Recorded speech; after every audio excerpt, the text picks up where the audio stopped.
सध्या सोलापुरात उन्हाचे चटके वाढत असून गरिबांचा फ्रीज अशी ओळख असलेल्या मातीच्या माठाला चांगली मागणी येत आहे। दिवसेंदिवस तापमानात वाढ होत आहे, त्यामुळे नागरिक एसी कूलरचा आधार घेत आहेत। तर तहान भागवण्यासाठी थंडगार पाणी मिळावं यासाठी अनेक जण गरिबांचा फ्रीज म्हणून ओळखल्या जाणाऱ्या मातीच्या माठांची खरेदी करण्याकडे कल दिसत आहे। परंतु यंदा या माठांच्या किमतीत वाढ दिसून येत आहे। सर्वसामान्य नागरिकांची फ्रीज घेण्याची कुवत नसते, त्यामुळे माठ खरेदी करून थंड पाणी पिऊन तहान भागवण्यात ते समाधानी असतात। त्यामुळे यंदा शहर आणि परिसरात मोठ्या प्रमाणात मातीचे माठ बनवण्यावर भर दिला जात आहे। यंदा गेल्या वर्षीच्या तुलनेत 15 ते 20% किमती वाढल्याचं विक्रेत्यांनी सांगितलं।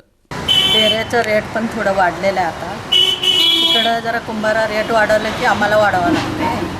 सगळं महागाई वाढलेलं आहे ना आता, त्यासाठी थोडं रेट वाढले। डेरे 100पासून 500पर्यंत आहे आणि लाल डिझाईनचे 500, 400 असं 600पर्यंत आहे। डेरेचे काळे डेरे आहेत ना, काळे त्याला मागणी जरा कमी आले, लालला जरा जास्त आली आणि हे काळे डेरे जरा स्वस्त बसतात। आता पेंटिंगचे डेरे जरा महाग बसतात आणि क्वालिटी चांगली आहे आणि पाणी थंडगार पडते लालमध्ये। काळे डेरेचे रेट 10-10 रुपयाने वाढलेले आहेत आणि लाल डेरेचे 50-50 रुपये वाढले। दिवसेंदिवस उन्हाची तीव्रता वाढत असल्यानं बाजारात मोठ्या प्रमाणावर माठांची विक्री होत आहे।